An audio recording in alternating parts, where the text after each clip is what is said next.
Book of Heaven, Volume 22, August 9th, 1927. How creation and redemption are divine territories given to creatures. The love of Jesus in making her sleep. How light and heat are inseparable from each other. And I was following the divine will in its acts. And my beloved Jesus followed me with his gaze to see whether I would visit all of his works. And he told me, "My daughter, I am watching to see whether you visit all my territories. You must know that creation is a territory of mine. Redemption is added territories.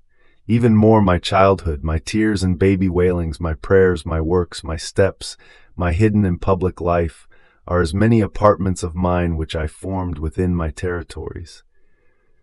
There is not one thing I did and pain I suffered, which I did not use to expand the boundaries of the divine territories in order to give them to creatures. Now every day I look at whether at least the little daughter of my will visits all my territories and enters each of my apartments. And when I see you begin your round to visit the sun, the stars, the heavens, the sea, and all created things, I feel that my territories, which with so much love I formed and gave to creatures, are not abandoned. There is at least one who visits them, and if she visits them, it means that she loves them and has accepted the gift. And I anxiously wait for you to continue your visits in Bethlehem, the place in which I was born, and visit my tears, my pains, my steps, my works, the miracles I performed, the sacraments I instituted, my passion, my cross, in sum, everything.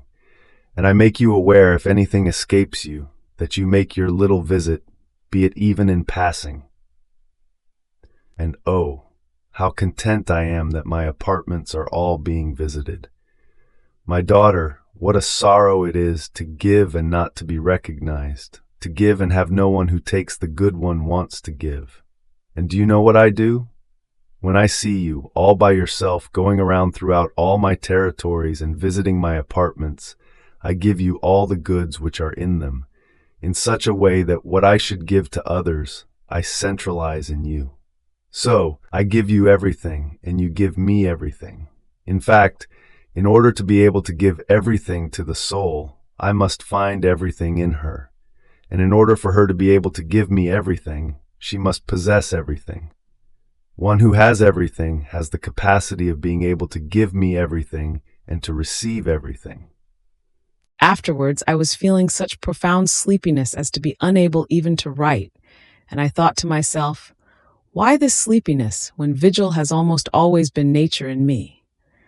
And my beloved Jesus, moving in my interior, told me, "My daughter, just as a doctor makes the poor patient who has to undergo surgery fall asleep, so as not to let him feel all the harshness of the pain of the cuts he has to make on the poor infirm one, in the same way, I, celestial doctor, who loves you so much, in order not to let you feel the continuous press of my privation, its repeated blows, the harshness of its painful cuts, make you fall asleep, so that in breaking your martyrdom, sleep may give you a little bit of respite from a pain so intense.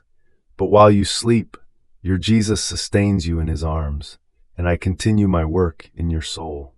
And not only this, but I make you sleep, because my justice, too irritated by the offenses of creatures, may do its course in striking the creatures.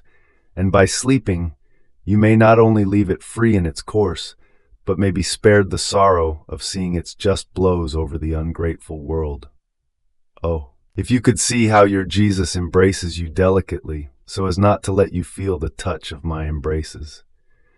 How I kiss you so very softly that you may not feel the touch of my lips. How I keep repeating so very quietly, my poor daughter, what a hard martyrdom you are in, so that the sound of my voice may not wake you up. And how, without clamor of voices and motions, I continue the work of the kingdom of my divine fiat in your soul. You would not say any more that I no longer love you as before. On the contrary, you would say to me, "Oh, how so very much does Jesus love me, and if he makes me fall asleep, it is so that I may not suffer more." After this, I was following the divine volition, and my sweet Jesus added, My daughter, in order to form a greater light, it takes more heat. Light and heat are inseparable from each other. If there is light, there must be heat, because the nature of light is heat, and the nature of heat is light. However, if one wants great light, it takes much heat. They are both equal forces, and together they form their life. Now, one who does my will and lives in it receives the life of light and of heat from her Creator. And as the soul thinks about my divine will, she forms the heat. As she speaks about it, she adds more heat. As she operates in order to fulfill it, she doubles the heat. As she walks on its ways, she multiplies the heat. And the light becomes brighter, stronger, and extends and expands more. So, there is not one part of her being which does not spread rays of vivifying light. More so, since she possesses the source of the life of light, which is my supreme fiat. From this, you will be able to comprehend how creatures possess as much light and heat for as much contact as they have with my will, and for as much as they try to fulfill it in their actions. And if it is not so, even if one sees them doing good, it is a good without life, without light and without heat. It is superficial virtues which form a painted light and heat, and which, when touched, are found cold and without the good of a vivifying light that gives life. And many times the works without my divine will, on the occasions, reveal how they were nourished by passions and vices which were colored by that apparent good. Then he kept silent, and I tried to abandon all of myself in his will in order to follow it. And my highest good, Jesus continued saying, My daughter, in creating man, our divinity bound him completely to us. So his memory, intellect, and will were bonds of union. His eyes, mouth, hearing, heart, hands, and feet were bonds. And if the creature lives in my will, as she places each of these bonds in attitude, she receives the attitude of the divine life.